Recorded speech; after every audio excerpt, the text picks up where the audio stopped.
shock séptico, existe el shock neurogénico, hay muchas causas de shock, pero en todo caso el shock corresponde pues a una situación pues en que el shock corresponde a una situación en que el corazón hay una disminución de la oxigenación de los tejidos por un bajo flujo cardíaco, un bajo flujo sanguíneo, y el corazón intenta compensar esto con una taquicardia, solo que la taquicardia lo que va a aumentar la frecuencia cardíaca, pero como dice aquí, no necesariamente va a aumentar el volumen minuto ni va a aumentar los otros valores hemodinámicos. Entonces eso es una taquicardia. Este, los que están llegando tarde les vamos a dar 10 minutos más y ya después no voy a admitir a nadie porque ya vamos con media hora de atraso, ¿sí? Muy bien. Entonces, las taquicardias pueden ser rítmicas y esas taquicardias rítmicas generalmente se clasifican si les hacemos un electro en una taquicardia sinusal, que ya dijimos que pueden llegar hasta 150 latidos por minuto, pero el reposo o el decúbito dorsal pueden disminuir la frecuencia. También las maniobras vagales pueden disminuir esta frecuencia, como veremos más adelante. También existe la taquicardia nodal, ya que entonces el corazón no está comandado por el nódulo sinusal, sino el nódulo nodal, y podrá alcanzar también frecuencias elevadas, pero no sufre ninguna modificación con el decúbito o el reposo. Si una taquicardia de más o menos 140 a 150 latidos por minuto no sufre ninguna intervención, eso podrá avanzar hacia un flóter auricular, que se le llama pues un ritmo de flóter. Ya vamos a ver los electros, que usualmente el flóter ocurre cuando hay una taquicardia sostenida de más de 120 latidos por minuto, y a su vez, si no se trata el flóter, va a evolucionar a una fibrilación auricular, como veremos más adelante. ¿En qué condiciones pasan las taquicardias rítmicas? Bueno, en la enfermedad coronaria ya se ve menos la cardiopatía reumática que antes. Existe una condición que se llama tormenta tiroidea, en que hay una gran cantidad de hormona tiroidea. En las anemias severas, fíjense que todas estas cosas son estrés biológicos que pues, eh, el corazón responde con una taquicardia. La psiconeurosis y otras, fíjense, también existe la taquicardia emocional, ¿sí? Eh, ya en la historia de la medicina se hablaba de un pulso de los enamorados, entonces en una condición emocional que pueda tener una persona de cualquier edad, bien puede tener una taquicardia y que es una taquicardia de origen eh, psicoemocional. Entonces, las taquicardias rítmicas son estas, que son la taquicardia sinusal, la taquicardia nodal, el flóter auricular y la fibrilación auricular, no, y hasta el flóter auricular. Aquí tenemos, yo les voy a presentar algunos electros. Ustedes tienen ya clases de electros, el representante. No hemos tenido propiamente una clase de electro, doctor. Ajá, bueno. Entonces, eso pues no va a facilitar los electros, yo más o menos se los voy a explicar. Ustedes ven, pues esta es lo que es una sístole. Una sístole, ustedes pueden ver que esto se trata de una taquicardia porque la frecuencia está alta y es una taquicardia arrítmica porque ustedes pueden ver, esto es lo que se llama el complejo QRS, que corresponde pues a la contracción ventricular, y ustedes ven pues que no está simétrico, entonces es una arritmia. Lo que caracteriza un flóter es la presencia en el electrocardiograma de estas ondas que les llamamos ondas F. Esto nada más es ilustrativo. Lo ideal sería poder nosotros presentar esta clase con audio, pero no la tengo disponible. Así que me tengo que apoyar en algunos electrocardiogramas eh, sobre lo que estamos hablando teórico. Lo ideal, lo más ideal todavía sería dar esta clase en una sala de cardiología. Bueno, yo no soy cardiólogo, yo soy geriatra, internista, pues. Taquicardias arrítmicas. Vimos las rítmicas, ahora vamos a ver las arritmias. Entonces, la primera es la fibrilación auricular, que ya nos referimos. La fibrilación auricular ya es prácticamente como un cortocircuito, en que hay una taquicardia en reposo, pero especialmente empeora durante el ejercicio y que el pulso es irregular. Eh, Antiguamente, semiológicamente, se hablaba de un pulso irregular perpetuo y se define como de alta, media o baja frecuencia ventricular, la fibrilación. Dependiendo de la frecuencia, tenemos una fibrilación auricular de alta frecuencia cuando es más de 100 latidos por minuto, de media frecuencia cuando es de 80 latidos por minuto o de baja frecuencia ventricular cuando son 60 latidos por minuto. Después tenemos las arritmias extrasistólicas, que son periodos de regularidad intercalados con latidos irregulares. Entonces, al ejercicio, la frecuencia cardíaca es menor que la frecuencia del pulso cuando existe una arritmia extrasistólica. Y aquí yo aprovecho para mencionar un error que muchas veces observo en las prácticas de semiología, y es que tú le pides a un estudiante que te dé la frecuencia cardíaca de un paciente y el estudiante toma el pulso y te da la frecuencia del pulso. Bueno, normalmente la frecuencia del pulso se equivale con la frecuencia cardíaca, normalmente, pero no es lo mismo. Ustedes tienen que tener claro que no es lo mismo, porque si existe una arritmia, el corazón puede ir con una frecuencia y el pulso por otra frecuencia. Por eso, cuando sus preceptores o ustedes mismos estén haciendo una historia clínica y cuando pongan frecuencia cardíaca, por favor, tómense el trabajo de usar su estetoscopio y medir la frecuencia cardíaca. Cuando es regular, se multiplica por 4 en 15 segundos. Cuando es irregular, tienes que quedarte ahí un minuto contando cómo está la frecuencia. Para eso es necesario un viejo implemento del siglo XX que los estudiantes actuales tampoco les gusta usar, que es el reloj de pulso. Dígame usted, dígame, vamos a preguntarle de nuevo a Samuel. Samuel, ¿todavía estás por allí? Sí, aquí estoy.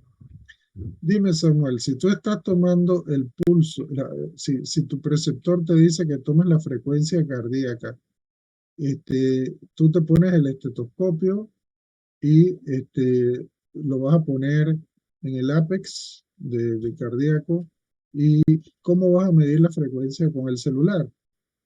Sí, yo saco, realmente lo hago así, saco mi teléfono, pongo el temporizador 30 segundos, lo multiplico por 2 y si es irregular, me quedo un minuto tomando el pulso.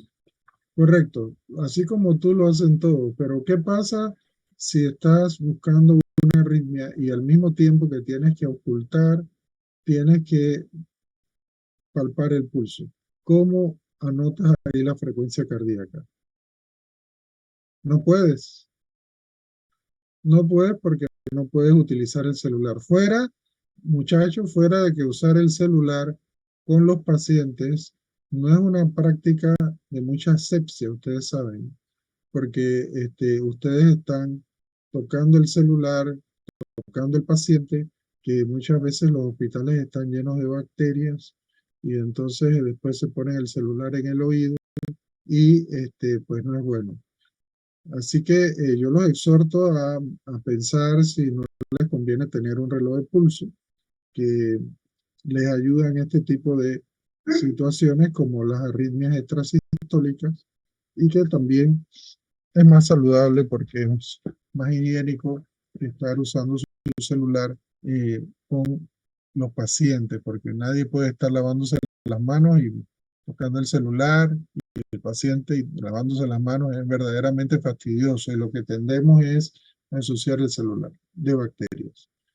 Ok, entonces tenemos la expresión clínica de la fibrilación auricular y la arritmia extrasistólica es también la enfermedad coronaria. Puede ser también la fiebre reumática, nuevamente la tormenta tiroidea y la intoxicación digitálica. Llamamos intoxicación digitálica a lo que es el uso de un medicamento que, por cierto, está cayendo en desuso, que es la digital, que por mucho tiempo fue la única alternativa que uno tenía para tratar una falla o una arritmia, y todavía tiene sus indicaciones, pero cuando se usa en exceso y no se lleva un control, eso puede causar una intoxicación que a su vez es proarrítmica. Por eso es que es una droga que se está retirando porque no le da mucha seguridad al médico, ¿verdad?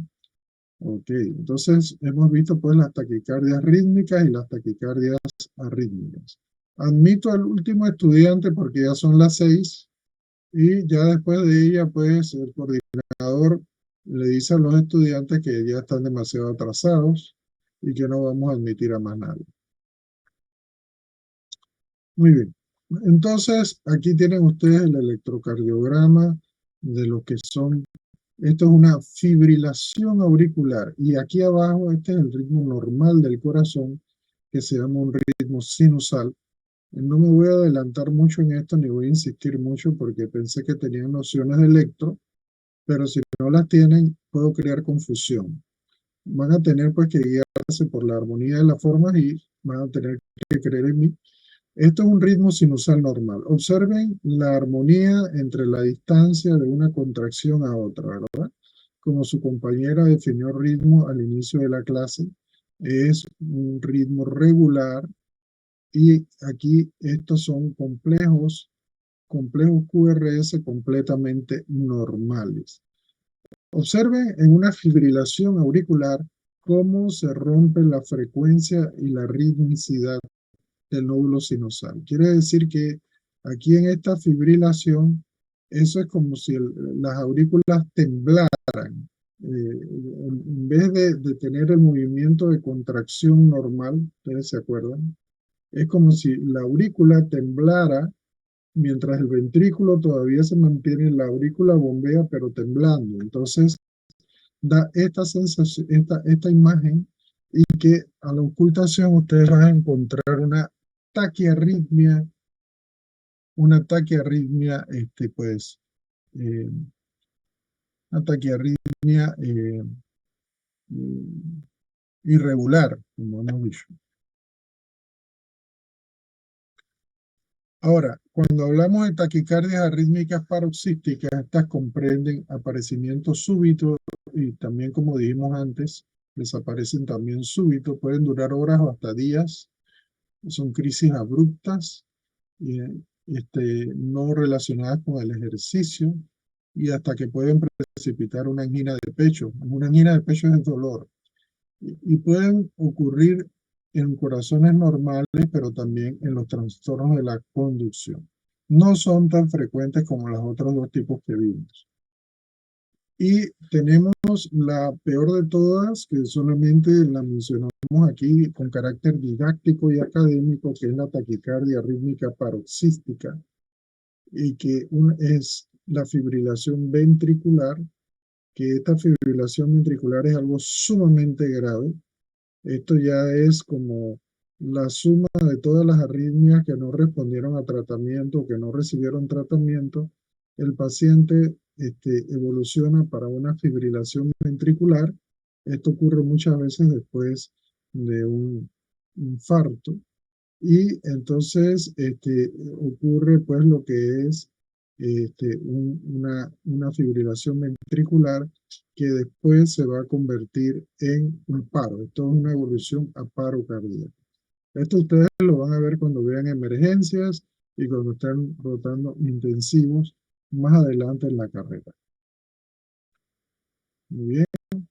Entonces tenemos las arritmias sinusales, que son aquellas resultantes de un trastorno de la conducción. Ahora estamos hablando de trastornos eléctricos. no ya de patología orgánica. Trastornos eléctricos que afectan la excitabilidad del nódulo sinoauricular y, por ejemplo, una que ocurre en niños es la arritmia respiratoria, que es una arritmia fásica con taquicardia, bradicardia y bloqueo sinusal, pero que no tiene un significado patológico. El ritmo ventricular se acelera con la inspiración y se desacelera durante la expiración. Y como les dije, es normal en niños, persiste en la vida a través de algunos individuos, aunque es rara, y tiene un carácter benigno. Se menciona, pero ustedes la van a ver en pediatría también.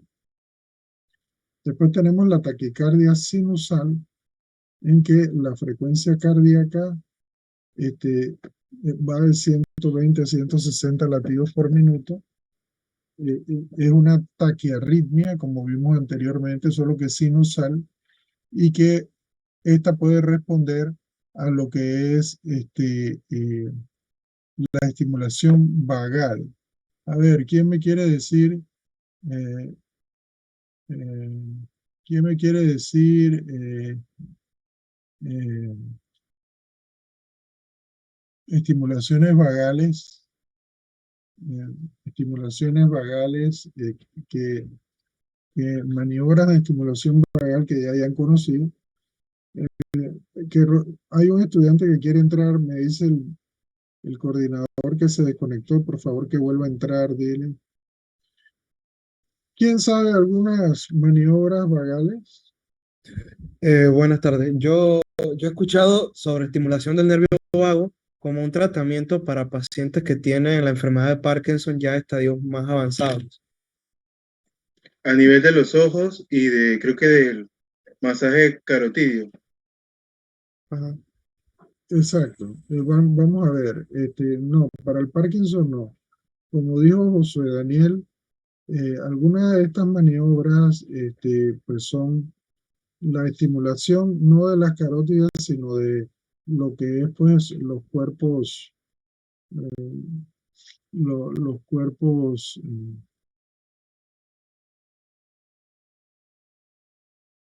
cuerpos, los varoreceptores que están, si ustedes recuerdan de fisiología y anatomía, tenemos unos cuerpos que son los varoreceptores que se encuentran entre las dos eh, carótidas.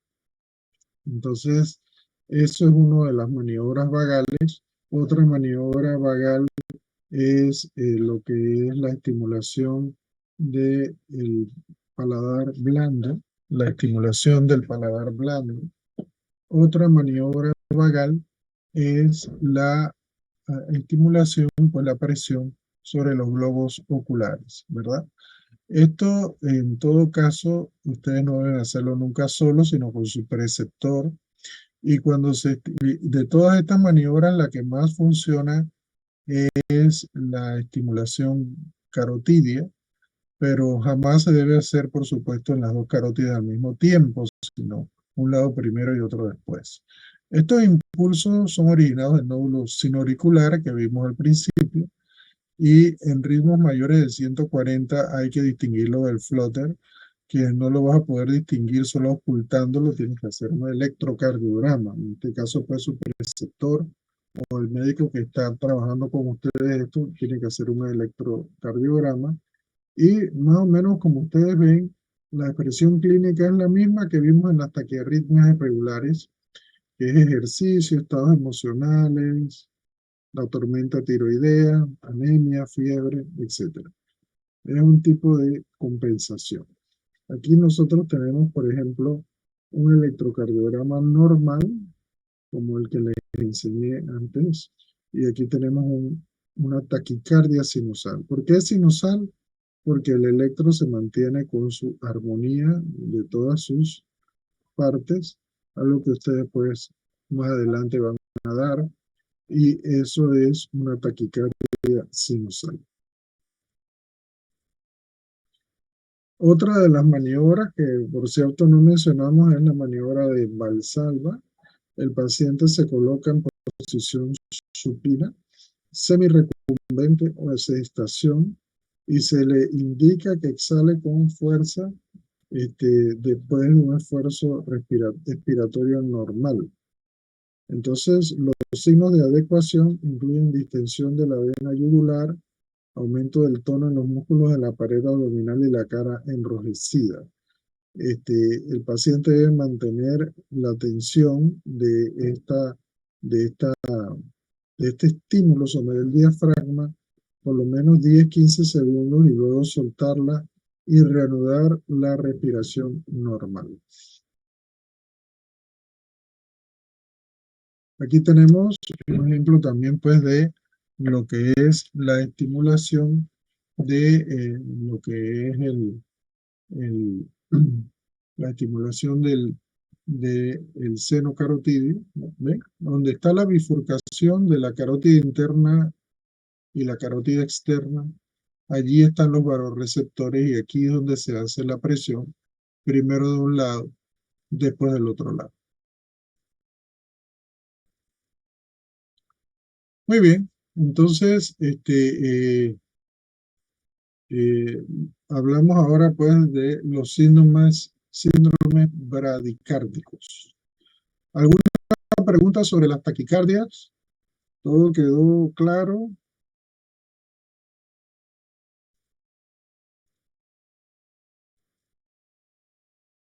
Bueno, las bradicardias corresponden a una frecuencia igual o menor a 60 latidos por minuto y la frecuencia puede aumentar con el ejercicio.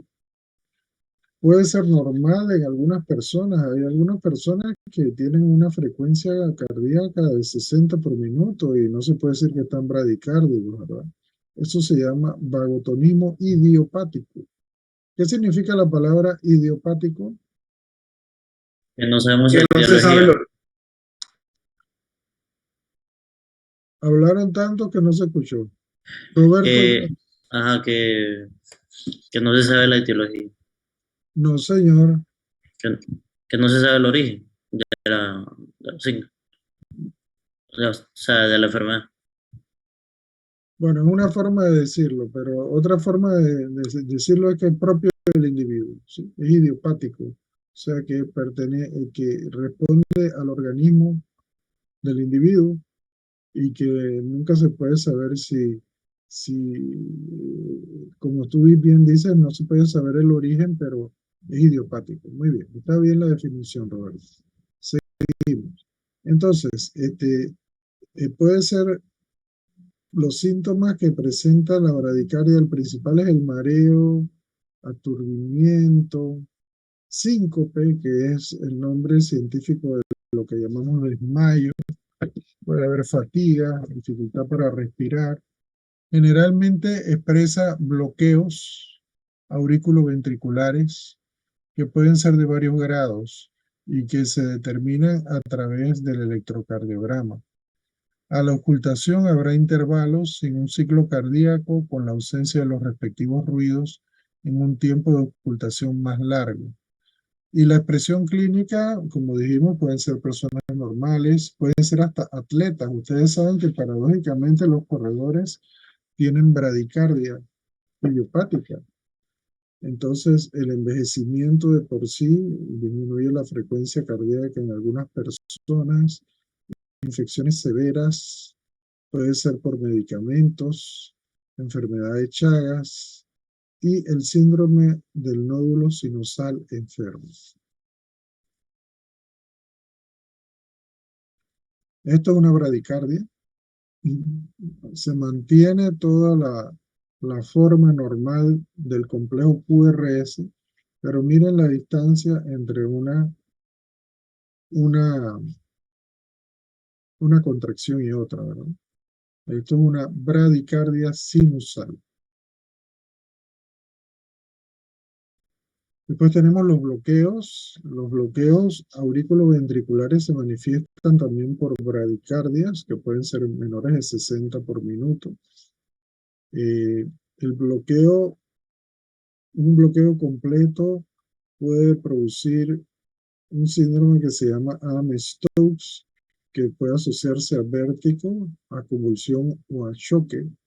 Y en general son las lesiones auriculoventriculares causadas principalmente por la enfermedad coronaria, las miocardiopatías inflamatorias, la fiebre reumática y la cardiopatía chagásica. Ya es muy difícil en nuestro medio ver la fiebre reumática, ya eso es raro, porque con la era de los antibióticos, este, la fiebre reumática prácticamente que yo creo que ustedes no han visto a nadie en la rotación con fiebre reumática y difícil que la vean, porque la causa de la fiebre reumática es, como ustedes deben recordar de sus clases, es la infección crónica de las amígdalas o de la faringe con bacterias eh, con diplococos gram positivos, el estreptococo beta hemolítico del grupo 2, que es la causa de la fiebre reumática y que sin embargo hace unos 40 años atrás era, no era raro encontrar la fiebre reumática. Hoy en día está en desaparición, gracias a Dios. Entonces aquí tenemos pues una diapositiva que nos ayuda a entender los bloqueos. Recordemos que este es el nódulo auricular, el nódulo sinusal, el haz de His, la rama izquierda, la rama derecha. Todo esto es la maravilla porque si no funcionara bien estaríamos muertos porque el corazón solo va a dejar de latir en cada uno de nosotros cuando hayamos muerto. Entonces, los bloqueos pueden darse a estos niveles por alguna, alguna discontinuidad de lo que es pues los haces auriculares, y usualmente es por isquemia que se muere una parte de las células y se lleva también las fibrillas nerviosas, y también puede darse acá a este nivel, y también los bloqueos pueden darse a nivel de lo que es el haz de His. Por eso podemos hablar, focos ectópicos es cuando hay algunas células nerviosas que disparan contracciones fuera de este sistema.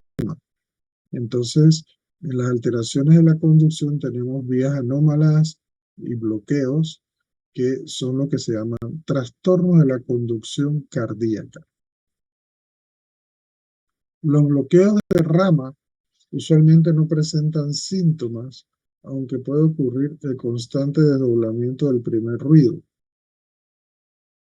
Eso también es algo que vimos cuando hablamos de desdoblamiento del primer ruido.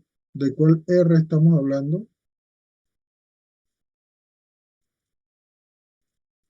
Es una forma de decirlo. R2. No, el desdoblamiento. No, el primer ruido es el R1, correcto. Pero cuando en los textos ustedes escuchan el desdoblamiento del primer ruido, se está refiriendo a dos ruidos que están juntos. ¿Cuál sería ese ruido de acuerdo a lo que vimos al inicio de la clase? El ruido R4. El R4, exactamente. Cuando se habla de un desdoblamiento del primer ruido, se está hablando de un R4. Y cuando se habla de un desdoblamiento del segundo ruido, estamos hablando de un R3, que como dijimos es el más peligroso. Gracias, Augusto. Entonces, la expresión clínica de los bloqueos de rama son las lesiones que afectan el haz de His, las congénitas, las inflamatorias, las infecciones, la enfermedad coronaria, ¿sí? Todo lo que pueda causar, a veces hay con el envejecimiento, formación de placas de calcio que interrumpen las vías nerviosas. Entonces, todo esto puede causar los bloqueos de rama. Hablamos de unas arritmias extrasistólicas que son las más frecuentes. Las arritmias más frecuentes son las arritmias extrasistólicas, especialmente las llamadas supraventriculares, que se refieren a la contracción prematura del miocardio, o ventriculares, que presentan una fase de excitabilidad del propio ventrículo después de la excitación y contracción anterior. Usualmente las extrasístoles son aisladas y siempre son seguidas de una pausa compensatoria, especialmente las ventriculares. De acuerdo con su origen, estas extrasístoles se denominan extrasístoles sinusales, atriales, nodales o ventriculares. Y conforme sean de uno o más focos, serán llamadas unifocales o multifocales, y si tienen un determinado patrón se llamarán bigeminadas, trigeminadas, etc. Su fisiopatología se debe a una excitabilidad simpática en los corazones sin lesión orgánica. Por ejemplo, de que existe una estimulación adrenérgica, digital, medicamentosa, hipocalémica, y también pueden deberse a condiciones o lesiones del miocardio, inflamatorias, degenerativas o edematosas. Los síntomas usualmente están ausentes, aunque cuando hay muchas extrasístoles el paciente lo puede sentir como golpes en el pecho, así lo describen, o palpitaciones.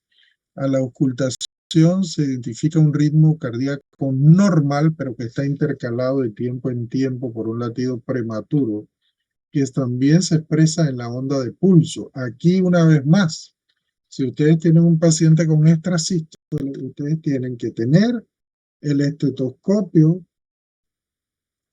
colocado sobre el foco mitral y tienen que, con el brazo izquierdo, y los que son derechos tienen que tienen que palpar el pulso con la mano derecha. Así que si no tienen reloj de pulso, yo he visto alternativas para esto de estudiantes. ¿Y cuáles las alternativas? Poner el celular encima de la sábana de la cama del paciente. Augusto, ¿qué te parece a ti esa práctica? Bastante peligrosa Sí, señor, para estudiantes. para el estudiante, claro que sí, porque después se va a poner el celular en la cara y quién sabe, pues yo he visto también dermatitis y infecciones en la cara del rostro por esa costumbre. O sea, la moraleja, vuelvo a insistir, tengan sus relojes de pulso, muchachos. Entonces, cuando son las extrasístoles multifocales, el ritmo es más irregular y las extrasístoles no son contracciones eficaces.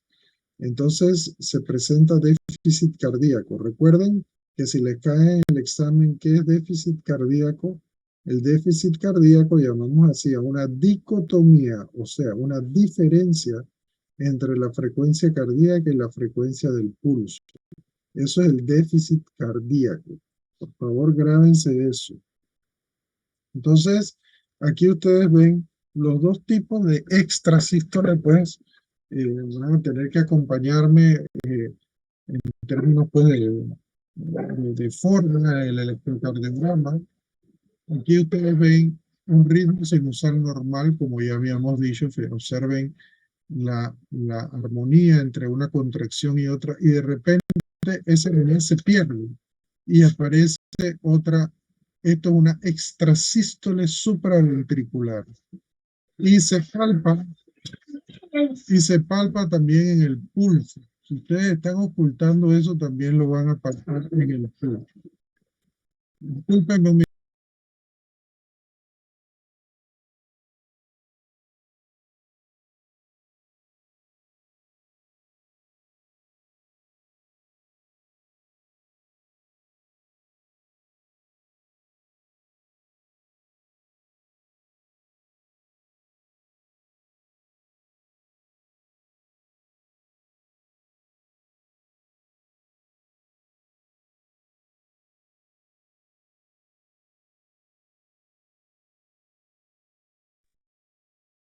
Entonces, como ustedes pueden observar, esta extrasístole la llamamos, si tú la ocultas, tú no puedes saber si es una extrasístole auricular o ventricular. Tú solamente puedes saber eso con un electro. Y cuando ustedes sepan electro, van a ver que es muy fácil detectarlas porque es así, son así. Simplemente, y ustedes ven que después de esta extrasístole hay una pausa compensadora y de nuevo comienza el ritmo regular, ¿no? Es un electro muy bonito. Pero la extrasístole cuando es dimórfica, o sea, cuando ya pierde la forma de la contracción normal, ya esta pues es una extrasístole ventricular. Por supuesto que ustedes todavía no pueden diagnosticar esto hasta que tengan sus estudios de electro. Hay muchos libros de electrocardiograma. Espérense un momentito.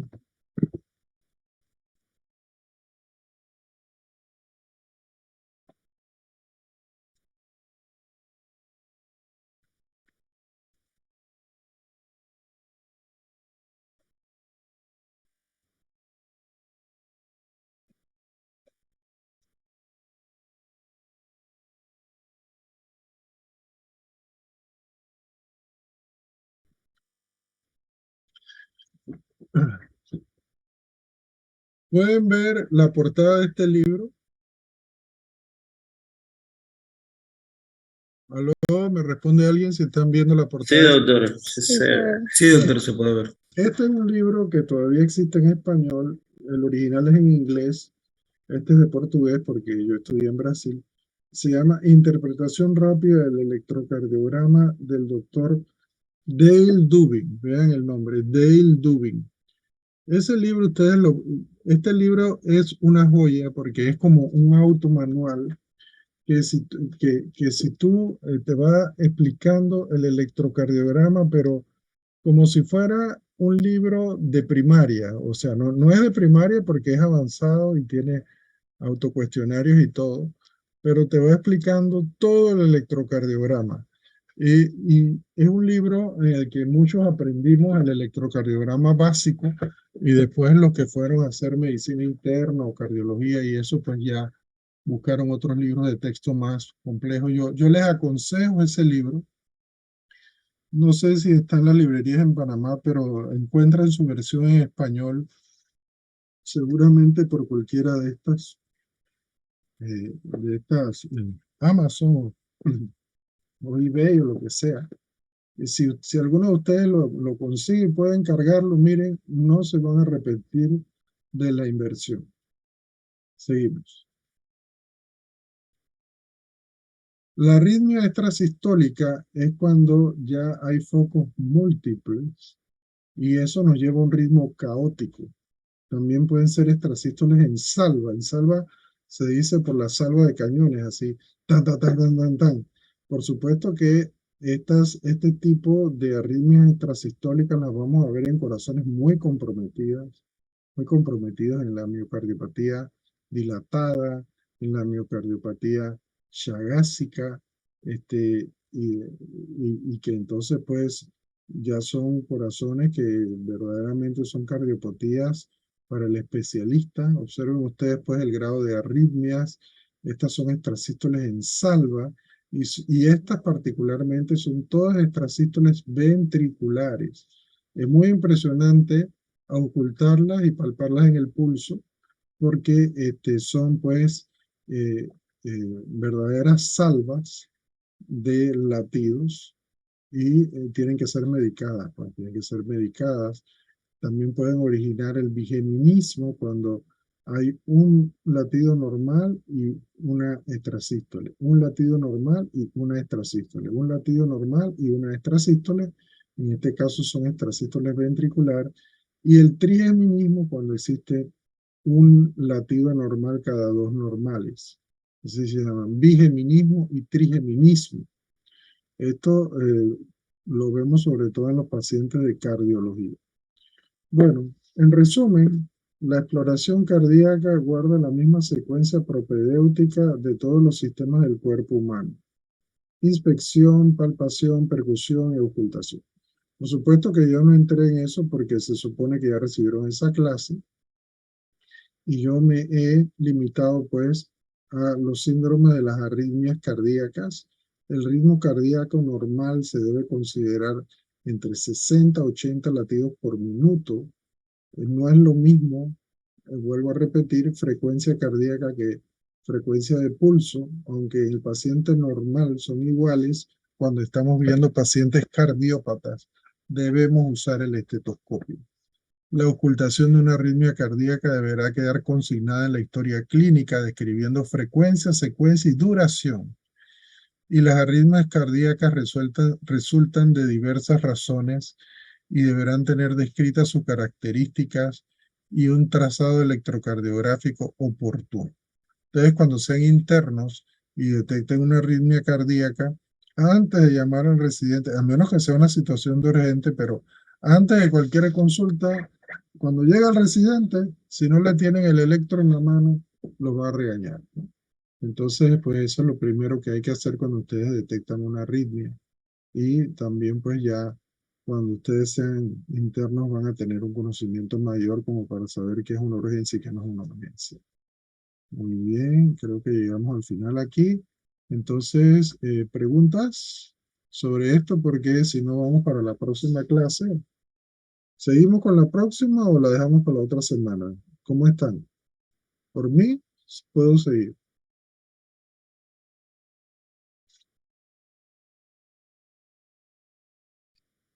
Hablen, muchachos, no tengan pena, si aquí estamos en plan didáctico, no en plan de persecución. Yo creo que la otra, Para el otro miércoles, bueno, no, de un momentito, doctor, que están mis compañeros ahí en la duda. en la duda. Son un momentito, rapidito. Ok, yo voy poniendo la otra, pues. Doctor, yo tengo una pregunta. Ajá, Cuando los pacientes presentan estas arritmias, ¿son permanentes de que ya tienen la arritmia siempre o pueden ser por periodos, algunos días sí, algunos días no? no. Las arritmias generalmente cuando depende de la arritmia, por eso en algún momento las dividimos en paroxísticas y no paroxísticas. Cuando son paroxísticas es que ocurren de repente y las otras ya están allí, ya tú recibes el paciente si ya la tiene y entonces pues la única forma de controlar, primero el médico, el especialista, el cardiólogo en este caso, el internista, tendrá que determinar si es una arritmia que necesita una medicación permanente de por vida o si es una arritmia que no es peligrosa. Por ejemplo, extrasístoles supraventriculares son frecuentes, de hecho todos las tenemos, hasta ustedes que son jóvenes. Durante el sueño, si a cualquiera de nosotros nos hacen un holter de 24 horas, aparece una cantidad X de arritmias supraventriculares, especialmente durante el sueño, pero esas no son patológicas, o sea que nada más se tratan en circunstancias que la ameriten, pero tu pregunta pues depende de la arritmia, depende del tiempo de inicio de la arritmia, si es una arritmia nueva y responde a una causa orgánica que pueda ser tratado. Por ejemplo, si tú tienes un paciente con un síndrome coronario agudo, puede aparecer arritmias diferentes, hasta mortales, y si de repente ese paciente lo puede meter cardiología y hacerle un stent, que es como un puente para que se restablezca la circulación, desaparece la arritmia. Entonces, es una pregunta que tendría que ser específica para cada caso. Y cuando usted se refiere a que, por ejemplo, la frecuencia es normal entre 60 a 90, ¿qué pasa Sí, en adultos sí, jóvenes que tienen un sí. promedio como de 100, 110 más o menos? No, dijimos de 60 a 80, no de 90. Un promedio de 100, eso es una taquicardia. Dijimos que toda frecuencia mayor de 90 latidos por minuto sostenida es una taquicardia. Entonces puede ser una taquicardia idiopática, pero eso solamente lo puede determinar un cardiólogo que tiene que hacer estudios de conducción. Gracias. Bueno, ¿alguna pregunta más?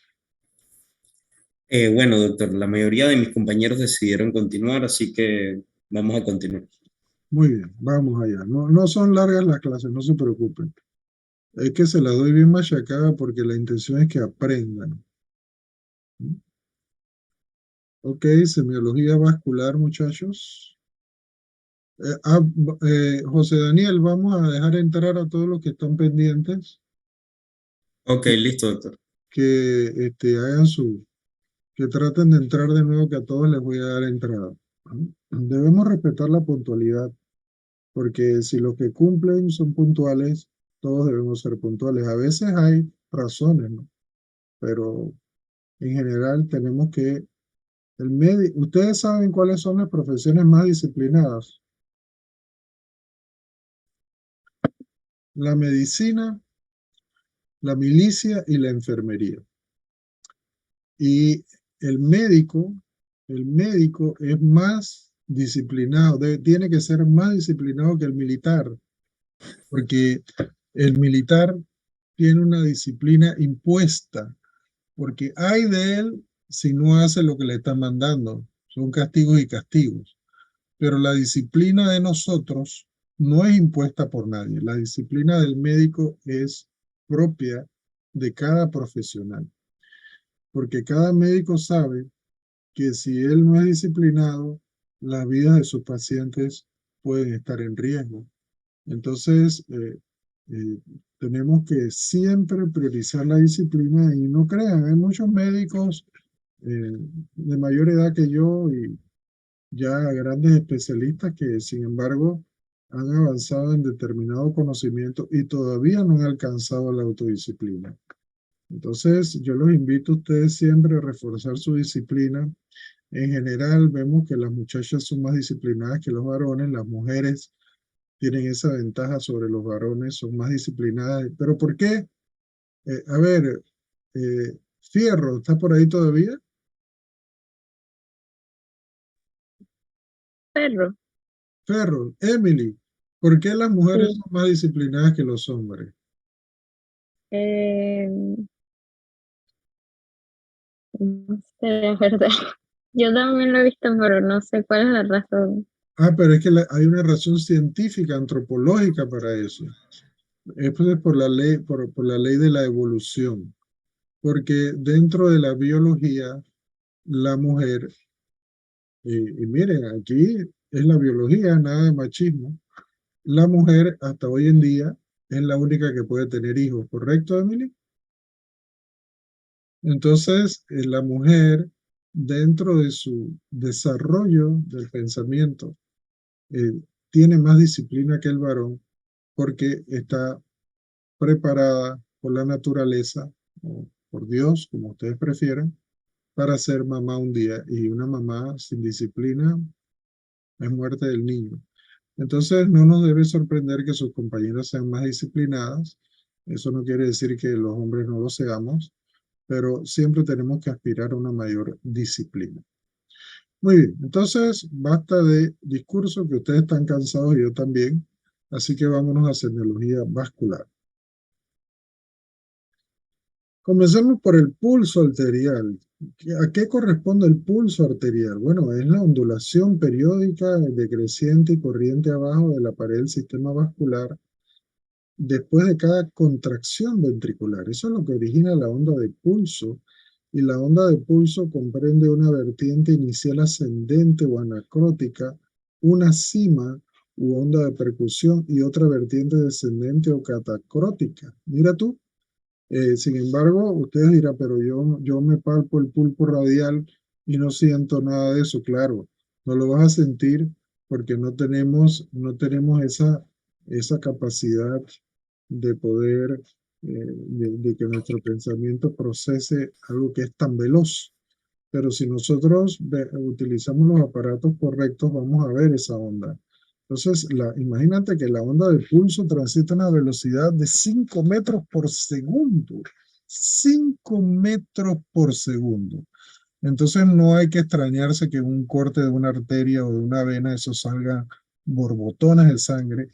Y lo primero que tiene que hacer cualquier profesional de la salud, médico, enfermero, técnico, lo que sea, en un tipo de estas hemorragias es hacer presión en el lugar de la salida de sangre, con lo que tengas. Y si no tienes nada, con el mismo dedo, porque con esa velocidad la persona se desangra en segundos con un corte de una arteria. Entonces, las características del pulso son ritmo, frecuencia, composición, amplitud, celeridad, simetría, dureza, presión y diferencia topográfica. Vamos a ver algunos aspectos de eso. Entonces, toda y cualquier palpación debe realizarse con una compresión mínima, con más de una pulpa digital, utilizando el pulgar, los pulpejos deslizados en vaivén a lo largo y ancho de las arterias, y deben palparse los pulsos contralaterales para comparar Siempre palpar los dos pulsos, cuando está sobre todo examinando personas mayores, los dos pulsos, porque ahí vas a ver si son simétricos. Entonces, uno siempre describe como semiología normal pulsos palpables y simétricos, pulsos radiales palpables y simétricos, pulsos popliteos palpables simétricos, pulsos pedios simétricos, pulso femoral simétrico. Y si está asimétrico, eso es por alguna razón y se debe escribir en la historia clínica. Entonces, lo normal es que se describan los pulsos como presentes y simétricos. ¿Cómo diferenciar el pulso propio del paciente? Bueno, hay una maniobra que es la maniobra de los 20 pasos, que tú, si estás palpando un pulso a veces cuando estamos cansados o cuando el pulso del paciente es muy suave, no estamos seguros si estamos palpando nuestro propio pulso o el pulso del paciente. Entonces, lo que tú debes hacer es hacer una caminadita para que te suba la frecuencia y te suba la frecuencia del pulso y entonces palpar nuevamente. Esa es la maniobra. La orden de palpación de pulsos es la siguiente: el pulso radial, el pulso braquial, el pulso humeral, el pulso subclavio, el pulso aórtico, torácico, que ustedes, la maniobra es el hueco supraesternal, doblando, flexionando el cuello sobre el dedo, porque si ustedes, pálpense ustedes mismos, pongan pues su dedo índice en el hueco supraesternal y flexionen el cuello y van a sentir la palpación de la arteria aorta torácica, ¿sí? Después los pulsos carotídeos, después el pulso aórtico abdominal, que se debe palpar en epigastrio, 2 dedos abajo del ombligo, 2 dedos abajo del ombligo. Recuerden que anatómicamente el ombligo determina la separación de las arterias renales.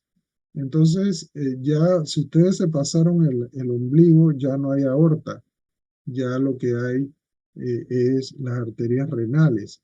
Entonces, el aórtico abdominal en epigastrio, 2 dedos abajo del ombligo, a veces personas que son asténicas, o sea, que son longilíneas, que son longilíneas, o sea, muy delgados, puede hasta parecer que hay un aneurisma aórtico abdominal, pero no.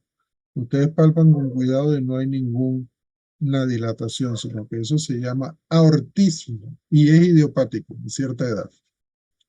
Después tenemos el pulso crural o femoral, ¿sí? Que están a esta altura, el pulso femoral, se palpan en la ingle los dos. Sí, aquí, bueno, aquí tenemos el braquial, no se lo diga, aquí en el braquial es que tomamos la presión y primero en la maniobra semiológica de tomar la presión, primero palpamos el pulso, ¿verdad? Entonces, después tenemos el pulso popliteo, que vamos a ver las maniobras semiológicas, el pulso tibial posterior y el pulso pedio, ¿sí? Esa es la secuencia en que ustedes deben hacer su historia clínica para su preceptor. Entonces, acuérdense que la palpación no es muy fuerte, generalmente con 2 pulpas digitales, ustedes pueden sienten el pulso radial, el pulso popliteo, este pulso que está sintiendo aquí no es fácil de palpar, a veces tienes que sentar el paciente y también acomodarlo con una flexión lateral del cuello para poder palpar este pulso que es el pulso subclavio, ¿sí? Okay. El pulso carotídeo, ese sí no lo vamos a palpar al mismo tiempo los dos lados, porque si no puedes inducir una bradicardia. Ya nos referimos a eso. La comprobación del pulso aórtico para diferenciar, por ejemplo, esta maniobra es para diferenciar un aortismo de un pulso aórtico. Yo los aconsejo a ustedes que están rotando mañana palpar todos estos pulsos en sus pacientes. Y si tienen pacientes delgados, mejor, para que la clase pues les quede fresca en la memoria. El pulso femoral, ¿sí? El pulso femoral Ese es un pulso que al lado de la arteria femoral está la vena femoral. Cuando sean internos y los pacientes no se les puede sacar sangre de otra parte, los van a poner a, a sacar sangre de la vena femoral. La vena siempre es interna a la arteria, así que primero tienen que palpar la arteria para no ir y puncionar la arteria femoral, que no es bueno. Generalmente no pasa nada, pero puede pasar si tiene alguna placa por ahí el paciente. Entonces, estas son las maniobras para el pulso popliteo. Tenemos la palpación por delante. El paciente debe flexionar la rodilla y con los dedos juntos en esta posición palpar el pulso popliteo. Y la otra maniobra es colocar al paciente en decúbito ventral y palpar el pulso popliteo, ya sea con la pierna extendida, no, siempre con la pierna extendida para poder palparlo bien. El pulso tibial anterior, el pulso tibial posterior. Vale la pena también recordarles que en primeros auxilios los sangrados se pueden controlar también apretando en estos puntos. La palpación del pulso pedio debe ser de los dos lados, siempre simétrica, ¿verdad? Y existen diferentes tipos de pulsos patológicos. Aquí les he traído pues algunos de los más frecuentes. Este es el pulso normal.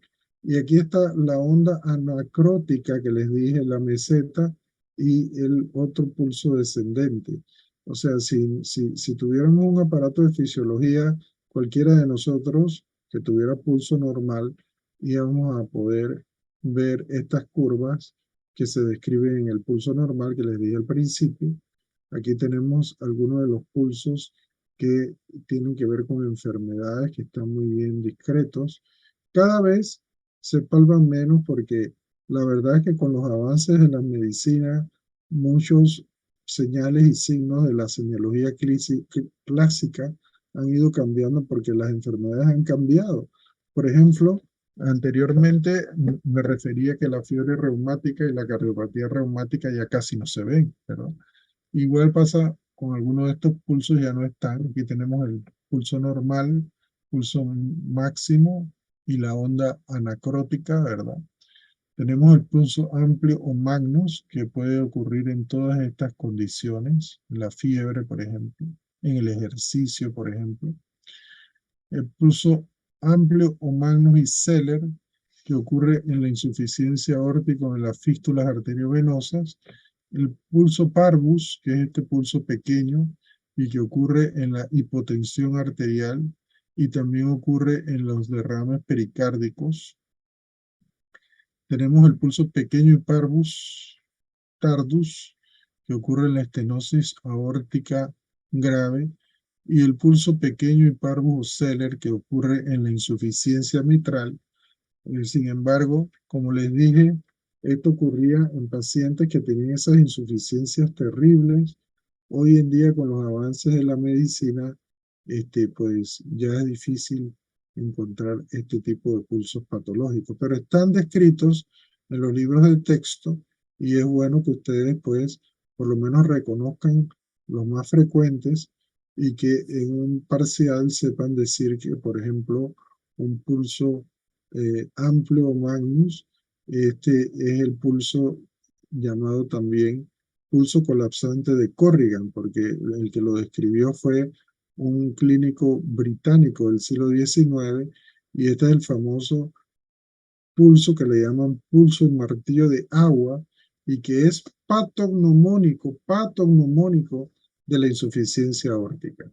Es un paciente con insuficiencia aórtica, ustedes van a notar este pulso, que es el pulso amplio o magnus y Seller, o pulso de Corrigan.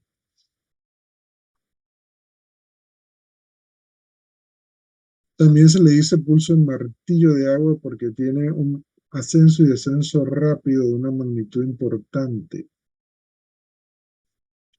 Bien. Aquí tenemos corresponden pues, también hay pulsos que tienen que ver, por ejemplo, con este bigeminismo. Ustedes pueden encontrar un pulso arterial que se va a corresponder con el bigeminismo. Esto es lindo, o sea, si tú estás escuchando la extrasístole con el estetoscopio y estás palpando el pulso, esta figura la vas a sentir en tus dedos, ¿no? Y aquí, por ejemplo, vemos cómo se siente en el pulso una extrasístole. Tú la ocultas con el estetoscopio y la sientes con tus dedos, una extrasístole. Es bien facilito. Entonces, yo los invito a que en su práctica comiencen a prestar mucha más atención en estas arritmias, en sus pulsos y, los, y la ocultación, ¿verdad? Entonces, síntomas y señales asociados a insuficiencia arterial crónica de las extremidades. La insuficiencia arterial crónica generalmente ocurre por dos causas. Bueno, y la principal es la enfermedad arterial oclusiva o aterosclerosis, también hay causas inflamatorias. El síntoma es típico, que es la claudicación intermitente, que en latín se le dice el angor cruris, y que puede también ser angor femoral o angor glutis, porque el dolor de esta obstrucción de la arteria femoral se puede sentir tanto a nivel crural como a nivel del muslo o a nivel de los glúteos. Y eso es lo que se dice angor crural o angor femoral. Fíjense que en la definición clásica de semiología tenemos el angor cardíaco, que la traducción es angina de pecho. Tenemos el angor femoral y tenemos el angor cruris o crural. Entonces, también existe el angor intestinal en la enfermedad arterial oclusiva del intestino, ¿no? La angina intestinal. Entonces, la palabra angina viene del latín angor.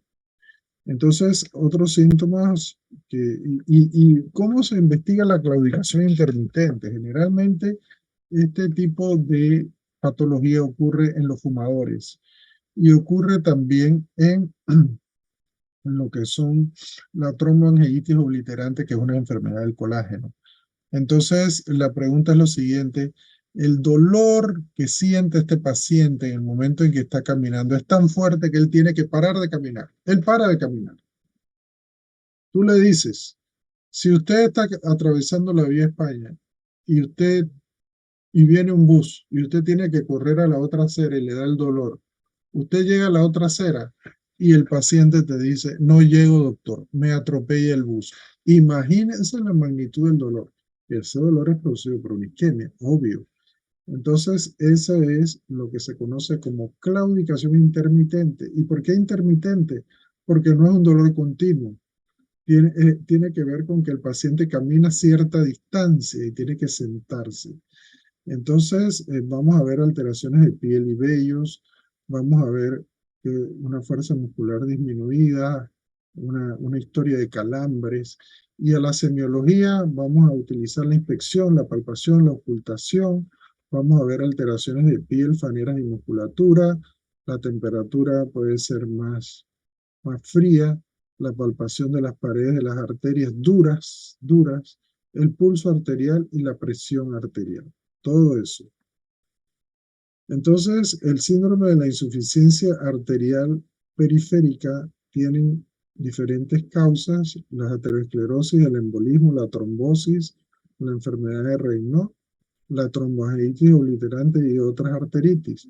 Entonces, las funcionales son acrocianosis, el fenómeno del dedo muerto, el fenómeno de Raynaud y la eritromelalgia. Entonces, las alteraciones funcionales, vamos a ver, la acrocianosis es constitucional o idiopática, ¿sí?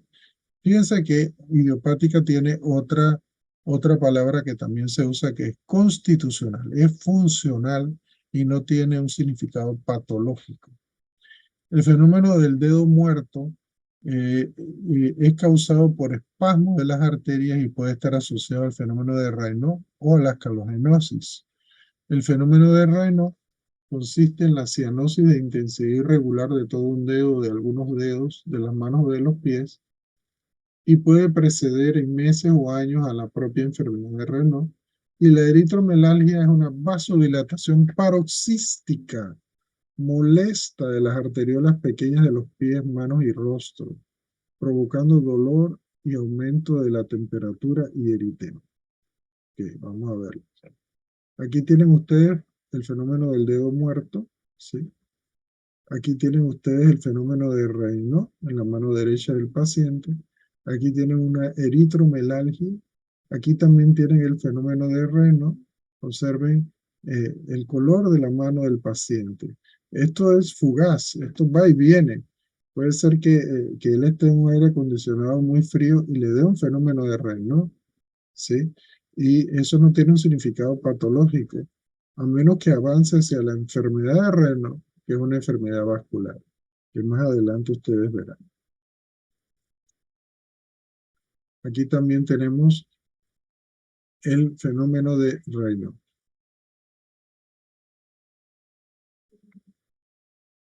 Las alteraciones orgánicas que producen eso, de nuevo, la aterosclerosis, la embolia, la trombosis, las arteritis inflamatorias e infecciosas. La enfermedad arterial oclusiva corresponde a la formación de placas en las arterias. Aquí ustedes ven pues, una arteria linda, como la que deben tener ustedes por su edad, creo, a menos que haya fumadores o que alguno tenga algún disturbio familiar, pero observen el endotelio de esta arteria cómo está precioso, ¿verdad? Si lo pudiéramos mantener así siempre, qué belleza.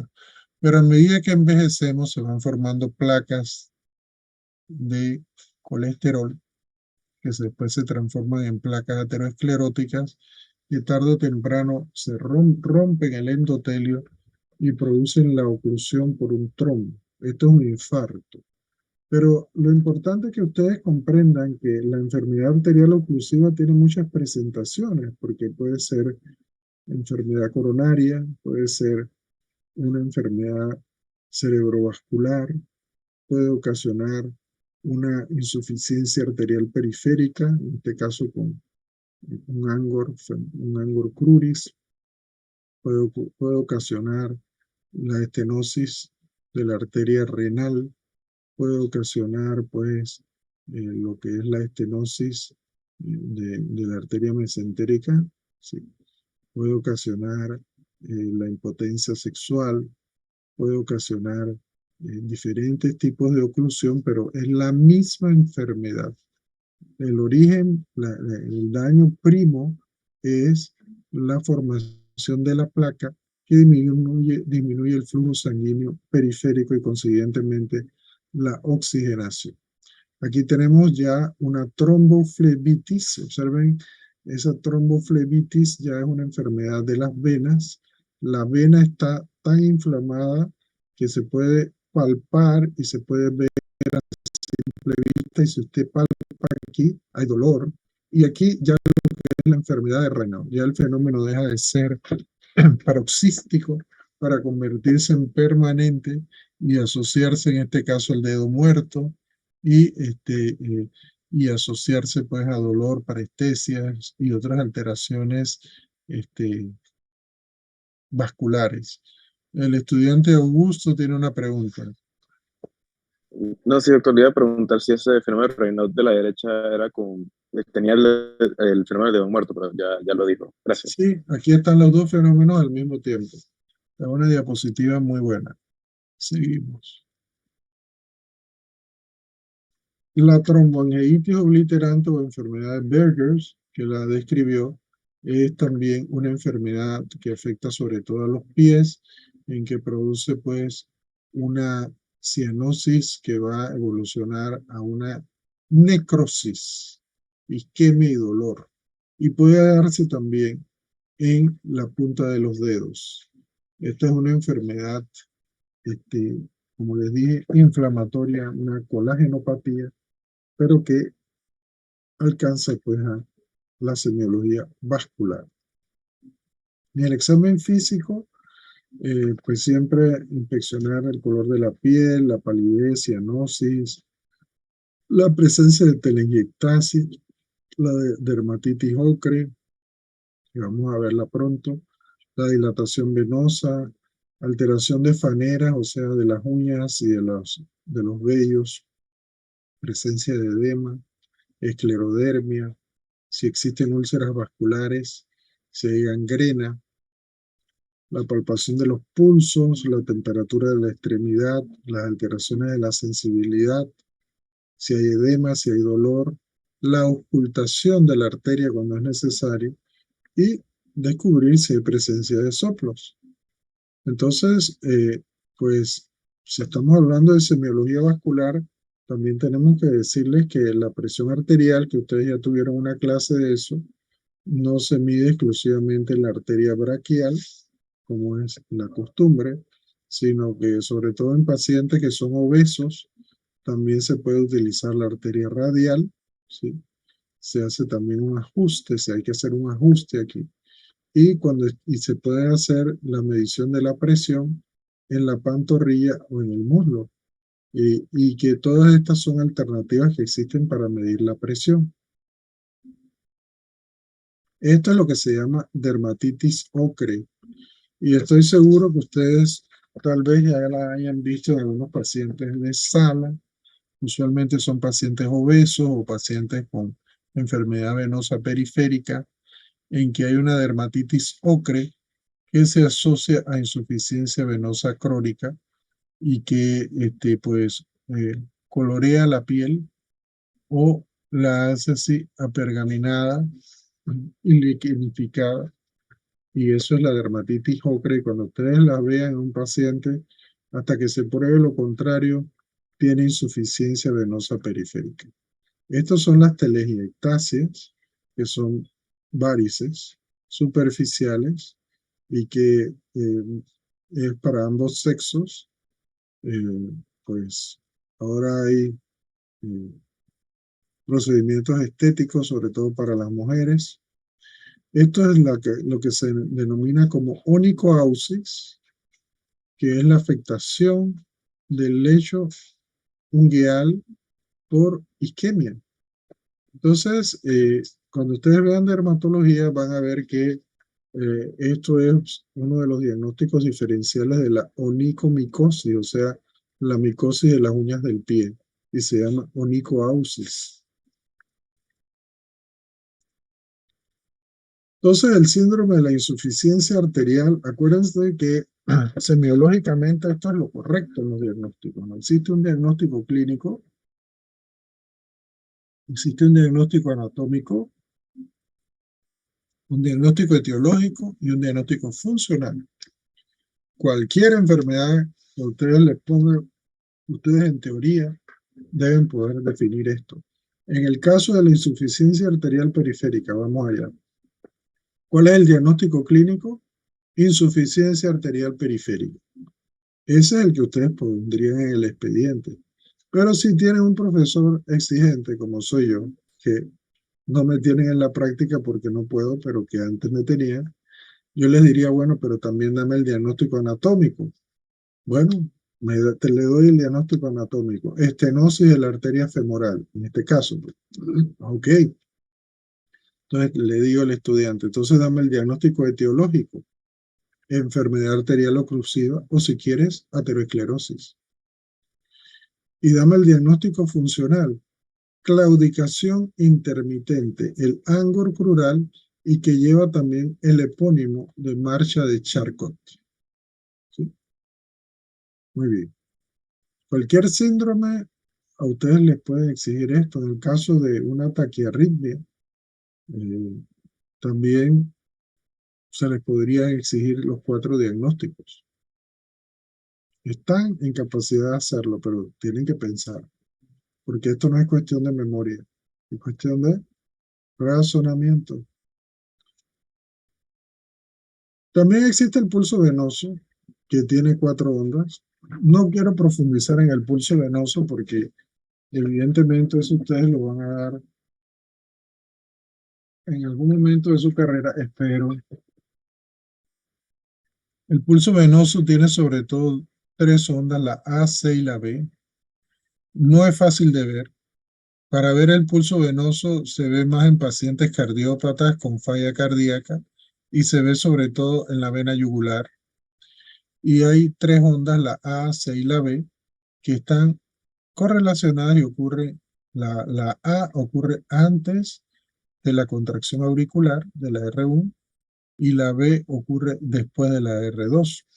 Entonces, pues a los residentes de medicina interna sí se les exige poder, poder distinguir el pulso venoso y poder hacer correlación anatomoclínica, ¿verdad? Pero ustedes nada más informativo. Entonces también ya para ir terminando tenemos el síndrome de la insuficiencia venosa crónica, en que las varices o flebectasias son frecuentes en las extremidades inferiores. Los síntomas usuales son dolor y discreto edema peritibial al final del día. Las varices son proeminencias alargadas longitudinalmente en forma de verme o vermiculares, con un diámetro variable.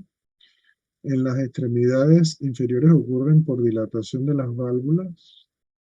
También son favorecidas por el embarazo en la mujer y pueden tener complicaciones infecciosas, flebitis y tromboflebitis, como dijimos anteriormente. Entonces recuerden pues que en una vena normal las válvulas son las que se oponen al retorno venoso, pero cuando ya por las varices también tienen un componente familiar o genético, cuando esa pared venosa se viene abajo, entonces ya la válvula deja de funcionar y hay reflujo de sangre hacia en forma pues centrífuga y eso va produciendo pues eh, la, el dimorfismo de las venas y entonces viene la famosa vena varicosa. Sí, la vena varicosa, cabeza de vena también que se le llama, ¿sí? De diferentes tipos. En el hombre puede ocurrir también una varicocele, que ocurre pues en los testículos y que tiene el mismo significado. Las hemorroides también son varices. No me voy a extender en esto porque tendríamos que hablar de insuficiencia venosa y esto es una clase de semiología. Entonces, el síndrome de la insuficiencia venosa crónica, si hacemos el mismo ejercicio, el diagnóstico clínico, ¿cuál va a ser? Insuficiencia venosa crónica. El diagnóstico anatómico, insuficiencia valvular de venas superficiales y safena interna o externa. El diagnóstico etiológico, hipertensión segmental del retorno venoso, de origen idiopático, porque todavía no sabemos qué lo produce. Y el diagnóstico funcional, dolor en la sedestación, dolor para caminar, dolor para tener las piernas. Y muchas adultas mayores y mujeres se quejan de esto, mujeres obesas, y hay muchos medicamentos sobre esto. Esto sería una clase muy interesante. Conclusiones finales. La insuficiencia venosa crónica y la insuficiencia arterial periférica son trastornos comunes en la práctica médica en la edad adulta. El médico y el estudiante de medicina deberán desarrollar destrezas en la palpación de pulsos, la ocultación de soplos y las diferentes áreas topográficas del cuerpo humano, correlacionando sus hallazgos con enfermedades sistémicas, en lo que es pues la fisiopatología de las enfermedades, que hace parte de la semiología.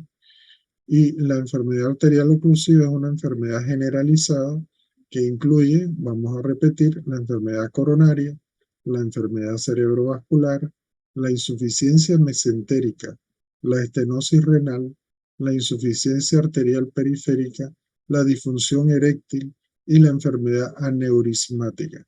Toda pista en semiología es importante porque el buen semiólogo es como el buen detective.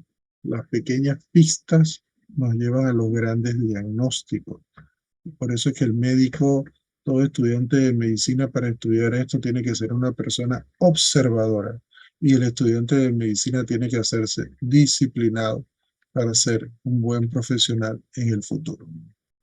Muy bien, estamos pues ya en la fase final. Si hay alguna pregunta sobre semiología vascular.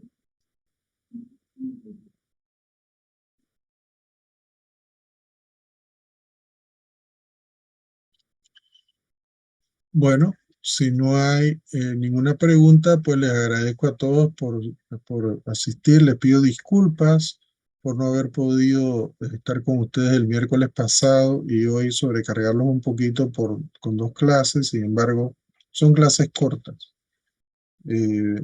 Algunos de ustedes ya han sido estudiantes míos en primer año y todos volverán a hacerlo en el 11º semestre cuando lleguen a geriatría. Allá van a ver que las clases son mucho más largas, pero bueno, aquí son cortitas. Espero que la hayan aprovechado y los exhorto a practicar lo que aprendieron en su práctica en los hospitales. Así que buenas noches. Hasta luego, doctor. Hasta luego, doctor. Muy bien. Buenas noches, doctor. Hasta luego, doctor. Hasta luego, que les vaya bien.